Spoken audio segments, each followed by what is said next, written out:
અમદાવાદમાં એર ઇન્ડિયાની flight crash થવાની ઘટનામાં અત્યાર સુધીમાં 86 મૃતદેહોના ડીએનએ મેચ થઈ શક્યા છે। આ ડીએનએ કરાયેલા મૃતદેહો પરિવારજનોને સોંપાઈ રહ્યા છે। અત્યાર સુધી 30થી વધુ મૃતદેહો પરિવારજનોને સોંપી દેવાયા છે।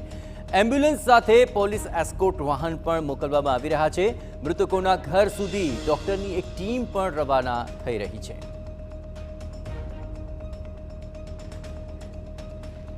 તો અત્યાર સુધીની આખી જે પ્રોસેસ છે તેમાં ડીએનએનું સેમ્પલિંગ લેવું, તેને મેચ કરવું, ત્યારબાદ પરિજનોને મૃતદેહ સોંપવા, તેના માટે એમ્બ્યુલન્સની વ્યવસ્થા કરાય છે, ડૉક્ટરની ટીમ પણ તેમની સાથે રહે છે।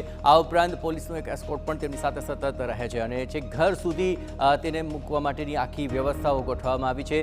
અત્યાર સુધીમાં 86 મૃતદેહોના ડીએનએ મેચ થઈ ચૂક્યા છે અને 30 જેટલા મૃતદેહ તેમના પરિજનોને સોંપી પણ દેવાયા છે।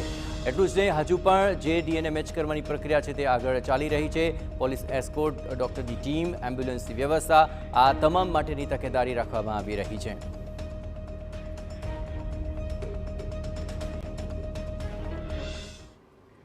આ તમામ પર વધુ વિગતે વાત કરવા માટે જોડાઈ રહ્યા છે TV9 સંવાદદાતા મિહિર સોની। મિહિર, અત્યારે ડીએનએ મેચ કરવા અને ત્યારબાદ મૃતદેહોને પરિવારને સોંપવાની આ કામગીરી ચાલી રહી છે। હજુ કેટલા મૃતદેહના સેમ્પલિંગ મેચ કરવાની કામગીરી બાકી છે? કેટલા મૃતદેહોને સોંપી શકાયા છે? ક્યાં સુધીમાં આખી જે કાર્યવાહી છે તે આટોપી લેવાશે? મિહિર,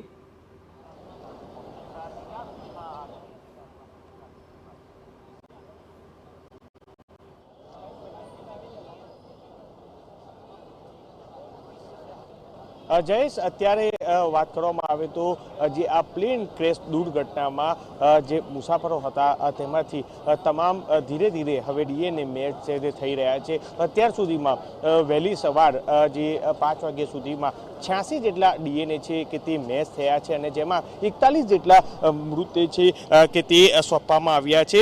વાત કરવામાં આવે તો થોડીક જ વારમાં હવે જે અહીં સિવિલ હોસ્પિટલથી જે પૂર્વ મુખ્યમંત્રી વિજય રૂપાણીના જે પાર્થિવ દેહ છે તેને સોંપવા માટે તમામ જે તૈયારી છે તે કરાઈ ગઈ છે। આપ જોઈ શકો છો કે અહીં મુખ્યમંત્રી ભૂપેન્દ્ર પટેલ, ગૃહમંત્રી સહિતના તમામ નેતાઓ છે તે આવી શકે છે। હાલ હું મારા કેમેરા પર્સનને દ્રશ્યો છે કે તે બતાવીશ કે ડોગ સ્ક્વોડ સહિત જે કઈ રીતની સુરક્ષા છે કે જે સુરક્ષા વધારી દેવામાં આવી છે કે જે અહીં જે કોઈ પણ નેતા છે કે જે આવી શકે છે અને જેને લઈને તમામ તૈયારીઓ છે તે કરી દેવામાં આવી છે।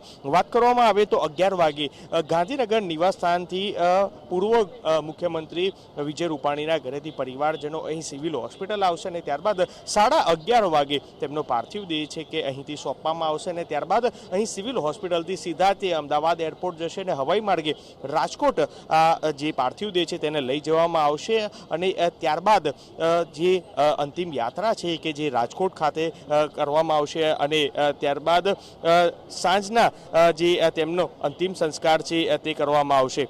પરંતુ આ તમામ જે અંતિમ યાત્રા સમય અનેક રૂટો છે તે પણ બંધ રહેવાના છે। ત્યારે આજે પૂર્વ મુખ્યમંત્રી વિજય રૂપાણીના નિધનને લઈને એક દિવસ રાજકીય શોક છે તે પણ જાહેર કરવામાં આવ્યો છે।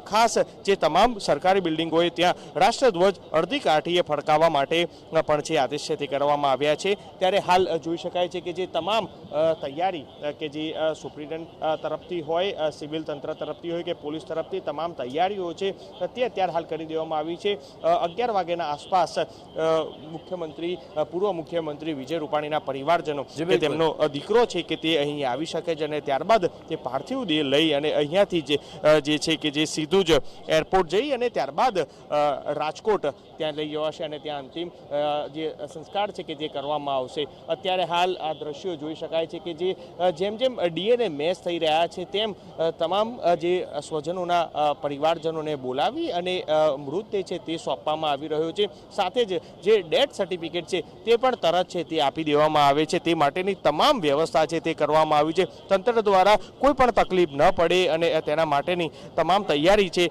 કે જે અત્યારે જે છેલ્લા 2 દિવસથી ચાલી રહી છે। એટલે હાલ જોઈ શકાય છે કે જે તમામ જે દ્રશ્યો કે જ્યાં આગળ અત્યારે જે મૃતદેહ સોંપવાની કામગીરી જે છે તે સતત ચાલી રહી છે કે જે પરિવારજનોને સોંપાઈ રહ્યું છે.